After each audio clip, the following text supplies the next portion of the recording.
বিশ্বনবী বলেন, মান ক্বারাআ আয়াতাল কুরসি দুবুরা কুল্লি সালাতিন মাকতুবা লাম ইয়ামনাহু মিন দুখুলিল জান্নাতি ইল্লাল মাউত।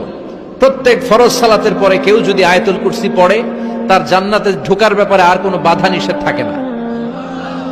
একটা জিনিস ছাড়া, সুবহানাল্লাহ, আরেকটু পরে কর, একটা জিনিস ছাড়া, ইল্লাল মাউত, সেটা হচ্ছে মৃত্যু। লোকটা মরে না তাই জান্নাতে যায় না, মরলেই জান্নাতে। এবার সুবহানাল্লাহ। তাহলে প্রত্যেক ফরজ সালাতের পরে আয়াতুল কুরসি দরকার আছে না নাই? প্রত্যেক ফরজ সালাতের পরে সালাম ফিরিয়ে আওয়াজ করে পড়বেন আল্লাহু আকবার। 3 বার পড়বেন আস্তাগফিরুল্লাহ, আস্তাগফিরুল্লাহ, আস্তাগফিরুল্লাহ। সুবহানাল্লাহ 33 বার, আলহামদুলিল্লাহ 33 বার, আল্লাহু আকবার 34 বার। অথবা শেষে 3টা 33 বার পড়ে মিলাবেন লা ইলাহা ইল্লাল্লাহু ওয়াহদাহু লা শারীকা লাহুল মুলকু ওয়া লাহুল হামদু ওয়া হুয়া আলা কুল্লি শাইইন কাদির। আরেক বর্ণনা একটু বাড়ানো হয়েছে, ইউহয়ী ওয়া ইউমীত।